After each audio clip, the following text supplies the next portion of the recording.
습니다. 사랑합니다. 축복합니다. 사랑합니다. 축복합니다. 예. 오늘 어버이 주일입니다. 그렇죠? 또 코로나가 좀 이렇게 잠잠해진다 싶었더니 다른 사람이 그릇된 행동으로 또 이렇게 참 어려워지는 것들을 보게 됩니다. 끝까지 더 기도하고 또 사회적 거리두기, 개인적인 또 소독, 또 이렇게 마스크 착용들 개인 위생에 철저해 주시기 바랍니다. 우리 교회도 그렇게 방침에 따라서 잘 하도록 하겠습니다. 오늘은 어버이 주일이잖아요. 우리 이렇게 꽃을 꽂으셨는데 우리 어버이 되신들, 엄마 아빠 되신 분, 우리 한번 격려 박수 했으면 좋겠습니다. 예, 응원합니다. 세상에서 가장 아름다운 이름, 단어 중에 가장 아름다운 것, 세상에서 가장 아름다운 것이 뭘까 할 때 사람들이 단어를 떠올리면 어머니라고 합니다. 어머니. 엄마라는 단어가 가장 아름답다. 그럼 아버지는요? 죄송합니다. 아버지는 좀 뒤로 밀린다고 하더라고요. 예, 어머니가 잘 아름답다 합니다. 오늘 어버이 주일인데요. 어버이 주일에 유래가 있습니다. 한 가난한 어머니와 아이가 살았습니다. 근데 어머니는 어려운 상황 속에서도 그 아이의 학업을 위해서 전심으로 뒷바라지를 해줬죠. 어머니의 노고로 인해서 이 한 아이가 이제 커서 대학에 가게 되었고요. 결국에는 졸업할 때 수석으로 졸업을 하게 되었습니다. 그 수석하는 졸업식 날 어머니는 너무나 모습이 누추해서 폐가 될까봐 가지 않겠다고 했는데 극구 만류했는데 아들은 끝까지 와야 된다고, 오점이 아니라고 어머니 꼭 오셔야 된다고 해서 어머니를 설득해서 그 졸업식에 오게 되었습니다. 그 졸업 수석자였기 때문에 마지막 이제 연설을 하는 그 전통이 있어서 마지막 연설을 하게 될 때 그는 하나님에게 감사를 드렸고 자기가 이 자리까지 있게 하신, 그리고 우리 선생님들에게, 그리고 무엇보다도 어머니에게 감사하는 그런 마지막 연설을 하였습니다. 막 우레 같은 막 박수로 막 사람들이 막 격려해 줬죠. 그리고 총장으로부터 이제 메달을 이제 수여받는데 이 아이는 그 메달을 자신의 목에 걸지 않고 어머니에게 그 메달을 걸어 주었습니다. 그리고 말했습니다. 어머니 고맙습니다. 어머니의 은혜로 제가 졸업하게 되었습니다. 이 메달은 마땅히 어머니가 받으셔야 합니다. 그런 효자였죠. 그 후로 그 학생은요, 그 대학의 학장이 됩니다. 그 후에 결국에 28대 미국 대통령이 되고요. 나중에 노벨 평화상을 받고 민족 자결주의를 제창한 그 사람이 윌슨 대통령입니다. 우리나라의 3.1 운동과 독립 운동의 계기가 되었던 사람이 바로 윌슨 대통령이었습니다. 그가 재임하는 동안 이제 국회의 동의를 얻어서 1914년 5월 둘째 주는 전국적으로 우리 어버이 주일로 정하자 했고요. 그로 인해서 전 세계의 5월 둘째 주는 어머니 또는 어버이 주일로 지내게 되었습니다. 그래서 미국권에서는 머더스 데이가 있고 마더스 데이가 있고 파더스 데이도 있더라고요. 근데 우리 한국에서는 그냥 5월 둘째 주 어버이 주일로 이렇게 지내고 있습니다. 성경은요, 하나님 말씀으로 하나님 말씀이죠. 그렇죠? 성경 하나님 말씀입니다. 그러나 하나님이 직접 쓰신 거는 아니에요. 선지자를 통해서, 각양의 사람을 통해서, 인간을 통해서 성령의 감동으로 하나님께서 이 성경을 기록하게 하셨죠. 그런데 하나님께서 사람이 아닌 직접 친필로 하나님께서 쓰신 부분이 성경에 있어요. 출애굽기 24장 12절에 보면 나오는데요. 한번 읽어볼까요? 시작. 여호와께서 모세에게 이르시되 너는 산에 올라 내게로 와서 거기 있으라. 내가 그들을 가르치도록 내가 율법과 계명을 친히 기록한 돌판을 내게 주리라. 아멘. 친히 기록한 그게 뭐예요? 십계명이죠. 신명기 9장 10절에도요 이렇게 나오고 있습니다. 여호와께서 두 돌판을 내게 주셨나니 그 돌판의 글은 하나님이 손으로 기록하신 것이요 라고 분명히 말씀하고 있어요. 이 십계명은 다른 선지자, 어떤 사람이 쓴 것이 아니라 하나님이 직접 친필로 쓰신 것이 바로 이 십계명이었습니다. 십계명 다 외우시죠? 1계명부터 10계명까지. 쉽게 외우는 방법이 있어요. 한번 따라해 볼까요? 신, 우, 이, 안, 부, 살, 간, 도, 증탐. 신우가 있는데 신우가 안부를 전해요. 신우이 안부, 살간도 증탐. 신은 뭐예요? 다른 신을 섬기지 말라. 우상 숭배하지 마라. 이름을 망령되게 하지 마라. 안식을 거룩히 여기라. 부모님 공경하라, 살인하지 말라, 가늠하지 말라, 도둑질하지 마라, 거짓 증거하지 마라, 내 이웃의 것을 탐내지 마라. 신우의 안부, 살간도 증탐 하면은 십계명이 외워집니다. 그 내용이 얼마나 중요했으면 하나님께서 직접 써주셨겠어요. 그렇죠? 중요하니까. 다른 것도 아니고 이 십계명 너무 중요하기 때문에 하나님께서 쓰셨어요. 그렇다면은 중요한 것은 지켜야 돼요? 안 지켜야 돼요? 지켜야 되죠. 지켜도 그만 안 지켜야 아니라 반드시 지켜야 되기 때문에 하나님께서 친필로 우리에게 주신 것입니다. 첫 번째 돌판을 보면 1계명과 4계명까지입니다. 이것은 신우의 안부, 이 중에 신우의 안까지 보면 다 하나님과의 관계예요. 하나님을 경배하는 것, 하나님을 섬기는 것, 하나님을 높이는 것, 그리고 우상 숭배하지 않는 것, 하나님을 사랑하는 것, 하나님과 관계가 1계명에서 4계명입니다. 너 앞에 다른 신을 두지 마라. 하나님 앞서 있는 것은 다 우상이다. 이런 것이죠. 우리 가운데 어떤 분은 쾌락적인 것들, 어떤 사람은 성공, 어떤 사람은 돈, 남자, 여자, 뭐 이런 결혼, 이 모든 것들이 하나님보다 더 앞서 있으면 그것이 우상이다. 우리 가장 사랑해야 될 분, 가장 섬겨야 될 분은 오직 하나님이다라는 것이 1계명부터 4계명입니다. 그렇다면 5계명부터 이제 10계명까지는 뭐예요? 이웃과의 관계, 우리 사람과의 관계를 얘기하는 것인데, 그 중에서도 5계명, 사람과의 관계 중에서 가장 첫 번째 계명 5계명이 뭐예요? 신우의 안부잖아요. 부모님을 공경하라.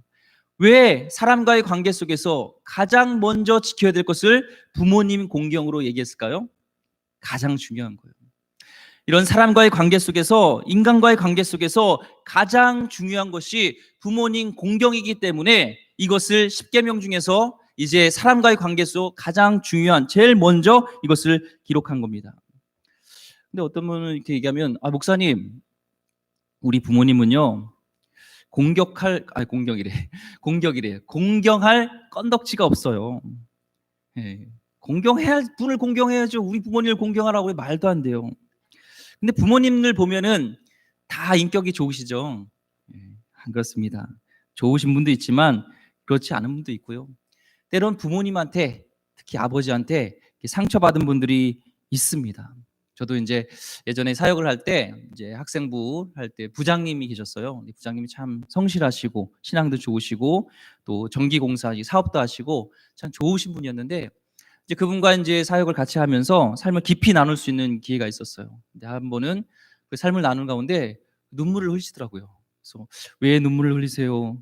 들어보니까 당시 이제 어렵게 공부를 해가지고 가정이 어려웠지만 이제 대학을 합격을 한 거예요. 그런데 아버지가 이런 얘기를 했대요. 너는 가지 마라. 형들은 다 대학을 갔는데 자기는 못 갔다는 거예요. 근데 그것이 두고두고 마음속에 상처가 됐다고 합니다. 그래서 그 얘기를 하면서 눈물을 흘린 것을 봤습니다. 때는 우리 부모님 입장에서 우리에게 상처를 줄 수도 있죠. 그것이 상처가 아닌지도 모르고 줄 수도 있고요. 그렇죠? 저도 마찬가지죠. 알게 모르게 우리는 부모님의 그런 습관, 부모님의 인격, 부모님의 성격들을 담게 돼요. 그래서 부모님들이 했던 것들을 이렇게 담더라고요. 저희 아버지가 굉장히 성실했지만 그 예전의 어른들을 보면 이렇게 욱하는 게 있었습니다. 그 내력을 보니까 우리 할머니, 할아버지가 욱하시더라고요. 예전에 보니까. 욱하는 거예요. 근데 저도 굉장히 이제 주님을 만나고 인격이 많이 변화될 때 가지만 저도 임계점이 뛰어나면 욱하는 게 있더라고요. 자녀들을 보면서 야, 밥 빨리 안 먹어! 라든지 빨리 안 해! 막 이런 것들이 저도 나오는 것들을 보면서 부모님 닮는구나 라는 생각합니다. 그런데요, 이 부모님을 공경하라의 조건이 없어요. if란 게 없어요. 만약 너희 부모가 좋은 부모라면 부모를 공경하라. 너희 부모가 정말 좋은 부모라면은 부모를 공경하라가 없고 무조건 그냥 내 부모라면 부모를 공경하라 이렇게 얘기했어요. 이건 명령이에요. 해도 그만 안 해도 그만이 아니라 명령입니다. 왜 우리는 부모를 공경해야 될까요? 조건 없이 공경해야 될까요? 부모님은요, 눈에 보이지 않는 하나님의, 눈에 보이는 이 땅의 대리인이기 때문에 그런 거예요. 고린도후서 1장 19절에 보면요, 이런 말씀이 있습니다. 하나님의 아들 예수 그리스도는 예하고 아니라함이 되지 아니하셨으니, 이런 구절이 있어요. 예수님께서는요, 하나님께서 말씀하신 것에 대해서 예가 되었지 아니라고 한 것이 없다는 거예요. 자녀로서, 예수님은 성자로서 성부 하나님의 모든 것을 다 순종했던 그 모범, 본을 우리에게 보여줬던 것입니다. 믿음은 순종입니다. 아멘. 순종이란 곧 예입니다. 무엇이 경건 훈련일까요? 예수님 따라가는 거잖아요. 예수님 따라가는 것이 경건 훈련이잖아요. 그럼 하나님 말씀에 이해하는 것이 경건 훈련이죠. 경우에 따라 달라지는 것은 그것이 아니죠. 무조건 하나님 말씀이면 이해하는 것이 내가 주님을 닮아가는 그런 신앙의 훈련인 것입니다. 때로는 우리 부모님들이요, 무리한 요구를 할지도 몰라요. 때로는 나의 생각과 다른 것을 바라실지도 몰라요. 그렇지만 하나님의 뜻에 어긋나는 행동이 아니라면, 죄 짓는 일이 아니라면 우리는 예수님의 모습을 본받아서 예할 수 있어야 합니다. 하나님은요, 부모님을 통해 우리 자신을 또한 훈련하시는 분이에요. 눈에 보이는 부모님께 예하지 못하는데 보이지 않는 하나님께 예한다는 것은요, 죄송합니다, 그건 어불성설, 말이 안 된다는 겁니다. 나의 뜻과 다른 것을 시키실 때 예라고 할 수 있는 것, 눈에 보이는 부모님에게도 예하지 못하는데 하나님께 예한다는 것은요, 솔직히 거짓말입니다. 우리의 생명이요, 또한 우리가 공경해야 될 이유는요, 명령이지만 생명이 어디서 왔어요? 부모님부터 왔습니다. 여기 혹시 동정녀 성령으로 이렇게 탄생하신 분 있나요? 네, 아무도 없죠. 다 부모님의 생명을 통해서 우리가 이렇게 왔습니다. 나는 목사님 정말 태어나기 싫었어요. 나는 왜 태어났는지 모르겠어요.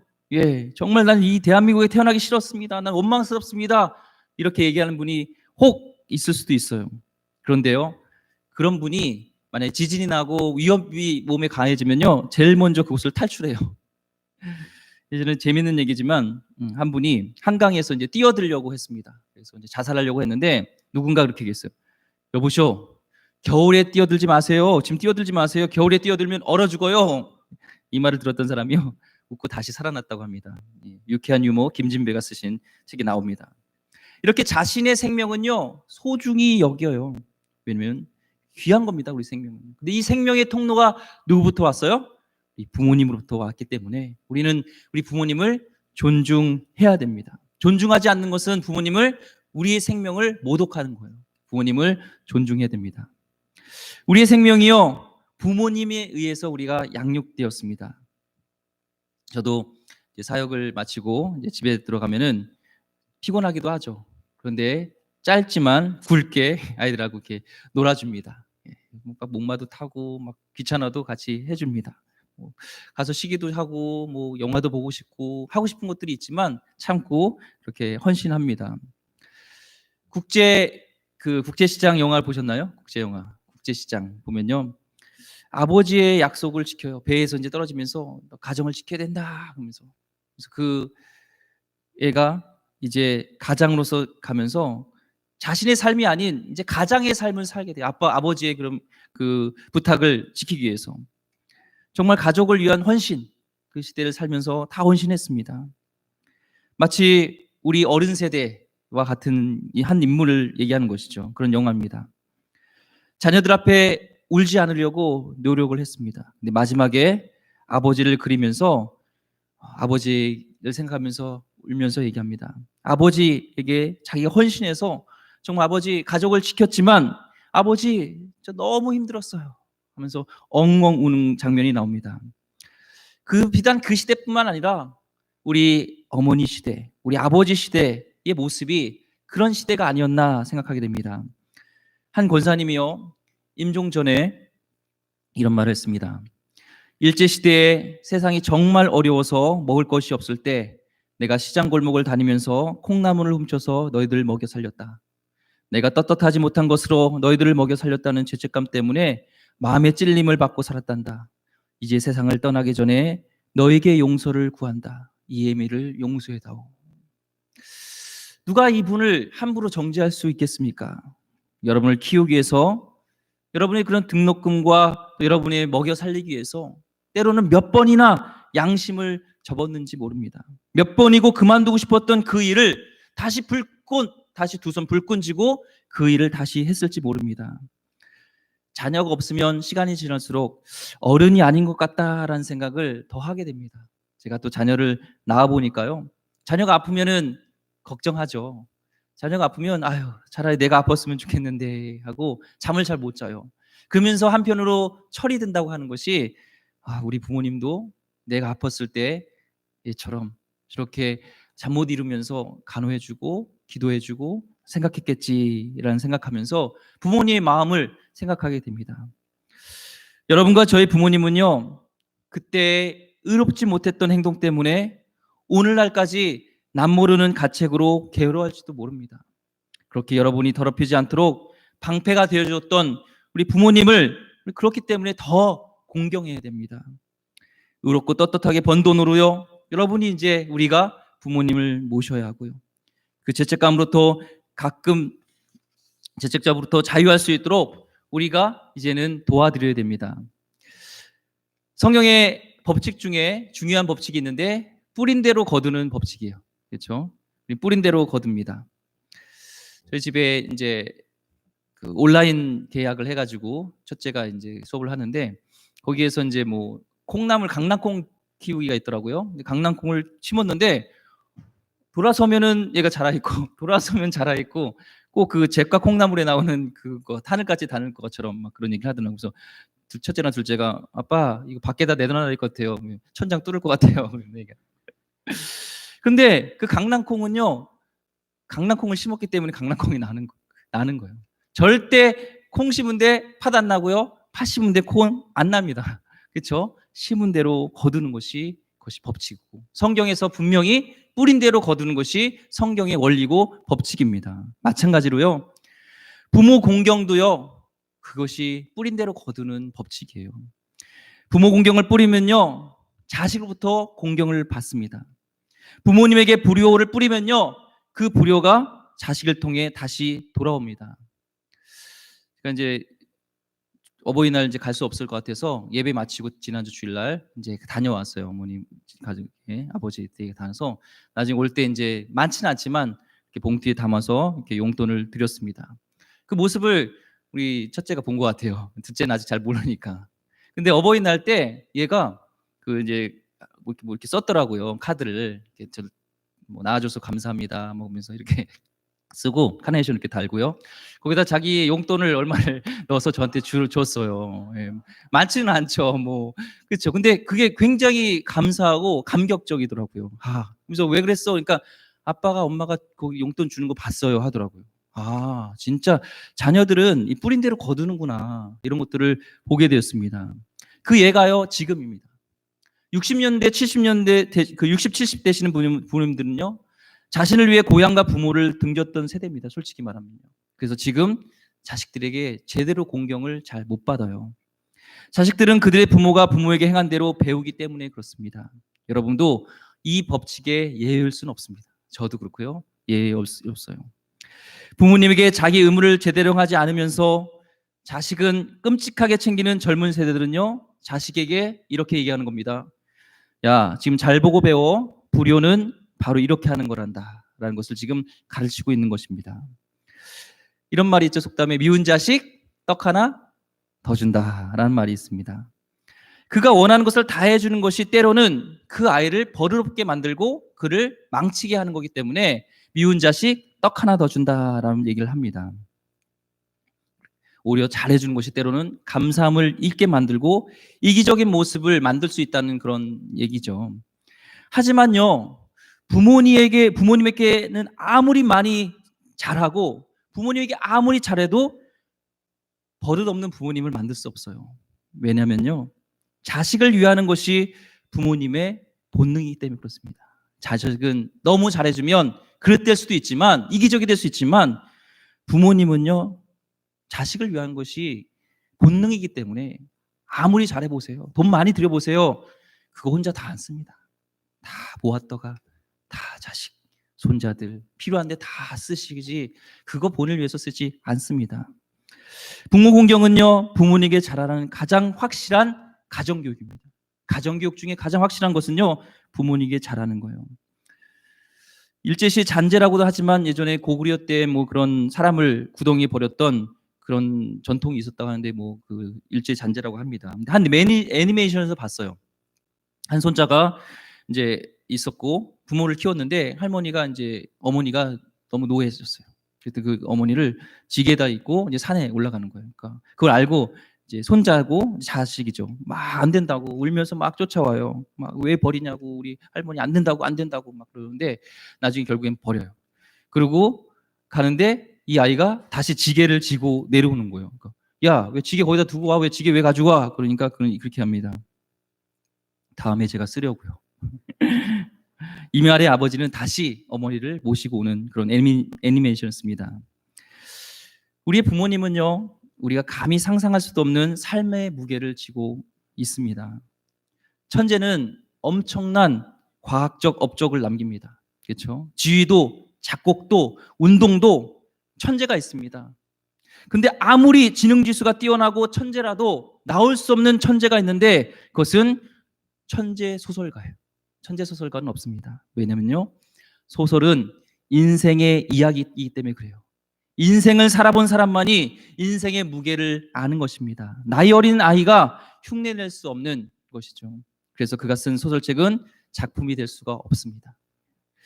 예수님은요, 12살 때 이제 예루살렘의 성전에서 율법사들과 하나님의 말씀을 가지고 논쟁을 할 정도로 뛰어났어요. 그런 능력 있는 예수님이었지만 30세가 될 때까지 공생애를 시작하지 않으셨습니다. 왜요? 우리의 인생의 고통을 알기 위해서는 12살로는 너무 어렸기 때문에 그렇습니다. 우리 부모님 세대에는 우리가 모르는 이 땅에서의 인생의 무게가 있습니다. 그건 우리가 인정해야 됩니다. 우리가 흉내낼 수 없는 인생의 무게가 있습니다. 그 무게를 존중하는 것이 저는 부모님을 공경하는 것이라고 생각합니다. 어렸을 때 컴퓨터가 막 들어올 때였는데 컴퓨터를 막 사달라고 했었어요. 개인 PC, 퍼스널 컴퓨터가 들었었는데 광고를 보면서 막 사고 싶었어요. 그때 뭐 대우전자 뭐 이런 데서 뭐 IQ 1000, IQ 2000 혹시 생각나는지 모르겠습니다. 그때 사준다고 해주시고 결국 안 사주셨어요. 근데 그때 커서 이제 보니까 그때 어머니가 돈을 빌려주시고 못 받고 좀 그런 어려운 시절들이 있어서 집도 있는 것도 팔고 막 세를 얻고 이렇게 월세 사글세를 사야 되고 장사를 해야 되는 그런 시절이었던 것을 알게 됩니다. 제가 비비빅 아이스크림을 거론해야 되는지 모르겠어요. 그런 것들을 좋아해요. 이렇게 팥빙수가 팥 같은 걸 좀 좋아하는데 이제 아이스크림을 이렇게 썰어서 넣고 우유를 부어서 비비면 팥빙수처럼 참 맛있습니다. 근데 더위 때 이제 먹으려고 이렇게 하고 있는데 첫째가 오면서 예전에 이렇게 저를 쳐다봐요. 달라고. 제가 좋아하는 거지만 어렵게 그 칼로 쓰려면 힘들거든요. 근데 아이한테 다 주면서 그냥 걔 먹는 거에 그냥 기뻐하는 너의 모습을 보면서 우리 부모님도 자식이 기뻐하는 것을 기뻐하고 자식이 좋아하는 것을 주기를 원하시는 부모님인데 내가 어렸을 때 내가 그렇게 원했던 것을 사주지 못했던 그 부모님 마음은 얼마나 아팠을까라는 생각에 제가 참 죄송한 생각을 갖게 됩니다. 이런 말이 있습니다. 10살이 되기 전 아이들에게 아버지는 무엇인지 못한 게 없는 슈퍼맨이다 라고 얘기를 합니다. 그러나 10대가 되면 그게 사실이 아님을 알게 됩니다. 아버지는 모르는 것도 많고 못하는 것도 많은 존재라는 것을 알게 됩니다.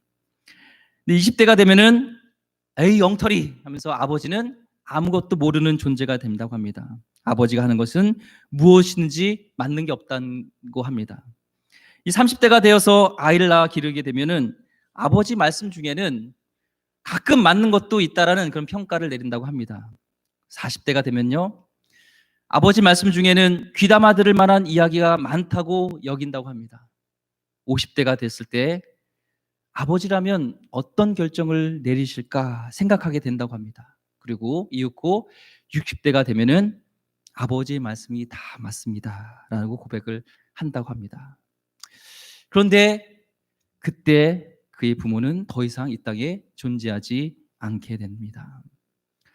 부모님이 이 땅을 살면서 미리 경험했던 인생의 가치, 부모가 이 세상을 떠난 다음에야 인정한다는 것은 참으로 어리석은 일입니다. 살아계실 때 그 인생의 무게를 존중하고 그 무게를 자기 것으로 만드는 것이, 그것이 진짜 지혜입니다. 자식에게 조금 못해주는 것은 그가 커서 누리면 됩니다. 하지만 부모님에게는 그런 것을 누릴 시간이 많지 않습니다. 오늘 본문의 말씀으로 돌아가려고 합니다. 사무엘서 22장 1절과 4절 말씀 읽으면서 왜 이 말씀과 어버이 주일과 연관시켰을까라고 생각할 수 있는데요. 오늘 1절과 4절은요, 다윗이 이제 자신을 죽이려고 했던 사울을 피해서 이제 도망 다니던 시대, 그것을 기록합니다. 아둘람굴까지 도망갔습니다. 거기 피신해 있었습니다. 근데 그 피신했던 현장에 1절에 보니까 거기에 형제와 아버지, 그 부모님이 같이 있었던 것을 보게 됩니다. 필리핀이 예전에는 아시아에서 두 번째로 잘 사는 나라였습니다. 근데 독재자 마르코스로 인해서 완전 망했죠. 독재자로 인해서. 그가 이제 필리핀을 탈출해서 하와이로 도망갈 때요, 그는 많은 돈을 가지고 갔습니다. 근데 그가 도망갈 때 자기 노모를 모셔가지 않았습니다.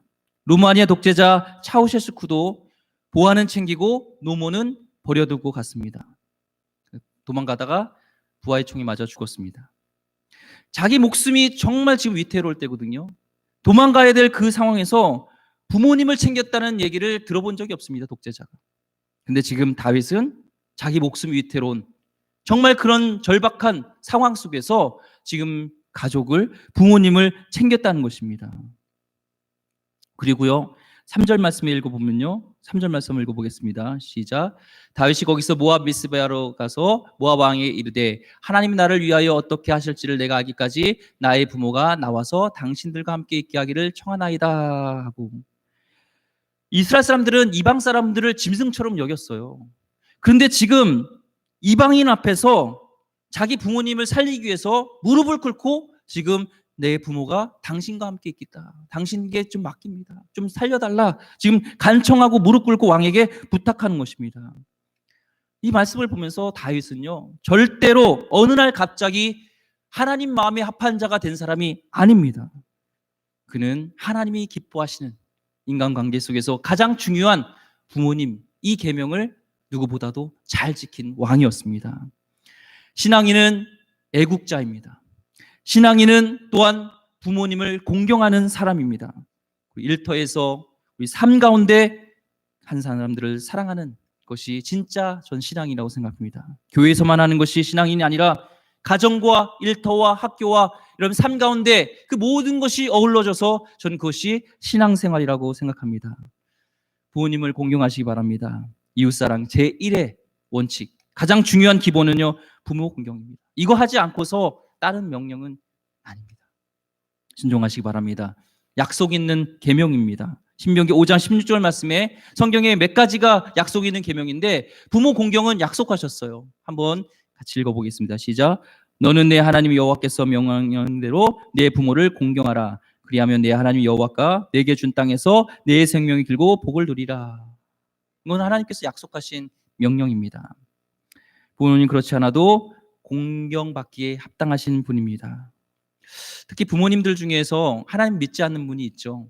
우리가 10번 교회 가자고 하는 것보다 한 번 부모님께 잘하는 것이 교회 가자는 10번보다 더 좋은 전도 방법입니다. 마음을 움직이는 방법입니다. 예전에 고 황수관 박사님의 간증을 제가 들으면서 참 인상 깊었는데요. 그때 이제 막 피난 시절이었던 거예요. 피난 시절 때 폭탄이 팍 터졌는데 이제 막 여러 가지 보따리를 들고 가는데 폭탄이 팍 터진 거예요. 근데 딱 보니까 아빠는 저기 숨어 있더래요. 근데 엄마는 자기들을 다 껴안고 이렇게 안고 있더래요. 그리고 이제 병이 걸려가지고 다 죽게 된, 막 열이 나고 막 뭐가 이렇게 나고 막 고름이 나서 이제 죽어라 하면서 그 아빠가 부모 앞에서 죽는 자식은 자식도 아니야 하면서 갖다 버리라고, 이제 죽었다 해서 버렸대요. 근데 어머니가 얘를 안고 안방에 데리고 와서 밤새도록, 의사도 걔는 죽을 거라고 했는데 밤새도록 그 고름을 다 핥아줬다고 합니다. 그런데 놀라운 기적이 일어났어요. 그 황수영 박사가 살아난 거예요. 부모님의 사랑은요, 우리가 이해할 수 없는, 형언할 수 없는 놀라운 신비가 있습니다. 다 이해할 수 없는 놀라운 역사가 부모님의 사랑을 통해서 또한 역사합니다. 우리는 그런 사랑을 받고 그런 기도의 후광을 입고서 오늘 이곳에 있게 되었습니다. 부모님에게 공경하는 귀한 백성 되길 원하고요. 일찍 부모님을 여의셨다면 우리 가까이 있는 그 나이 연배의 부모님들을 공경할 수 있는 귀한 백성 되기를 소망합니다. 이 젊은 세대들, 특별히 저를 비롯해서 부모님을 공경하는 것이 가장 중요한 이웃사랑의 제일 계명이라는 것을 잊지 마시기 바랍니다. 기도하겠습니다. 하나님, 사람에게 지켜야 할 가장 중요한, 가장 큰 계명이 바로 이 부모님 공경인 것을 우리가 믿게 하여 주시옵소서. 이 말씀에 순종하게 하여 주시옵소서. 귀하신 예수 그리스도 이름으로 기도드립니다. 아멘. 찬송 579장 어머니의 넓은 사랑 찬송 부르시면서 준비하신 예물 하나님께 드리도록 하겠습니다.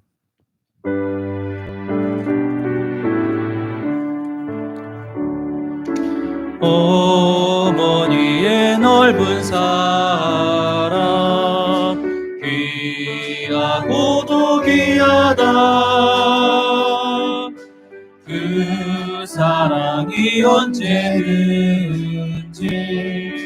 나를 감싸줍니다.